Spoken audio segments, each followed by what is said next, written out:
Hello friends, good evening. Welcome to smile talk paramedical channel. Friends, ನಿಮ್ಮ ಒಂದು ಮೋಕ್ result announcement ಆದ ನಂತರ ನಿಮಗೆ ಫೈನಲ್ ರಿಸಲ್ಟ್ ಬೇಕು ಅಂತಂದರೆ ಅದಕ್ಕೆ ಆ್ಯಸ್ ಪರ್ ದ ನೋಟಿಫಿಕೇಷನ್ ಪ್ರಕಾರ ನಿಮಗೆ 1ನೇ ತಾರೀಕಿಗೆ ನಿಮಗೆ ಏನಾಗುತ್ತೆ ಅಂದರೆ ಪ್ರೊವಿಷನಲ್ ರಿಸಲ್ಟ್ ಬರುತ್ತೆ.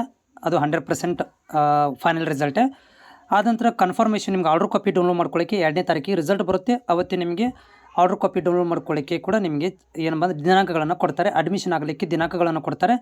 ಫೈನಲ್ ದಿನಾಂಕಗಳನ್ನು ಕಾಲೇಜಿಗೆ ಹೋಗಿ ಅಡ್ಮಿಷನ್ ಆಗಲಿಕ್ಕೆ ಫೈನಲ್ ದಿನಾಂಕ ಪ್ಲಸ್ ನಿಮ್ಗಳಿಗೆ ಚಾಯ್ಸ್ ಎಂಟ್ರಿ ಮಾಡ್ಕೊಳ್ಳಿಕ್ಕೆ ಒಂದು ಗೈಡ್ಲೈನ್ಸನ್ನು ಕೂಡ ಕೊಡ್ತಾರೆ. ಸೊ ಇದು ನಿಮಗೆ ರಿಸಲ್ಟ್ ಬರುವಂಥದ್ದು ಮುಂದಿನ ತಿಂಗಳು 2ನೇ ತಾರೀಕಿಗೆ ನಿಮಗೆ ಫೈನಲ್ ಬರುತ್ತೆ. 1ನೇ ತಾರೀಕಿಗೆ ನಿಮಗೆ ಅದು ಟೆಂಟೇಟಿವ್ ರಿಸಲ್ಟ್ ಅಂದರೆ ಪ್ರೊವಿಷನಲ್ ರಿಸಲ್ಟ್ ಅನೌನ್ಸ್ಮೆಂಟ್ ಮಾಡ್ತಾರೆ. ನೀವು ಅಲ್ಲಿ ತನಕ ಕಾಯಬೇಕು. ನಾಳೆಗಂತೂ ಬರೋದಿಲ್ಲ 100%. ನಾಡ್ದು ಸಂಜೆ ತನಕ ನಿಮಗೆ ಬರುತ್ತೆ. ಓಕೆ, ಆಮೇಲೆ 2ನೇ ತಾರೀಕಿಗೆ ಕೂಡ ಸಂಜೆ ತನಕ ಬರುತ್ತೆ ರಿಸಲ್ಟು.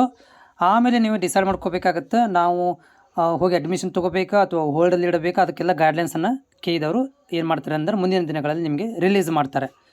ಓಕೆ, ಆಮೇಲೆ ಇಲ್ಲಿ ನೋಡಿ ಏನಂತಂದರೆ ಫೀಸ್ ಬಗ್ಗೆ. ನೀವು ಏನು ಈಗ ಮೋಕಲ್ಲಿ ಬಂದಿದೆ ಅಂಥ ವಿದ್ಯಾರ್ಥಿಗಳು ನೀವು ಈಗ ಯಾವ ಕಾಲೇಜ್ ಸಿಕ್ಕಿದೆ ಅವ್ರಿಗೆ ಕಾಲ್ ಮಾಡಿ ಕೇಳಿ, ಅಥವಾ ನೀವು ವಿಸಿಟ್ ಮಾಡಿಕೊಂಡು ಮೊದಲೇ ನೀವು ಅದನ್ನು ಏನಂದರೆ ಎಕ್ಸ್ಟ್ರಾ ಫೀಸ್ ಬಗ್ಗೆ ಭಾಳಷ್ಟು ಲೈವಲ್ಲಿ ಬಂದಾಗ ಕೇಳ್ತಾಯಿದ್ರು.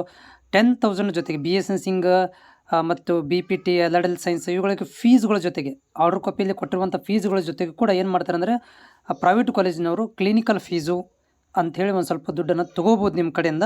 ಆದರೆ ಅದು ಕಾಲೇಜಿಗೆ ಬಿಟ್ಟಿರುವಂಥ ವಿಷಯ ಅವರು ಅಕ್ಯುರೇಟಾಗಿ ಇಷ್ಟೇ ಅಂತ ಹೇಳೋದಿಲ್ಲ.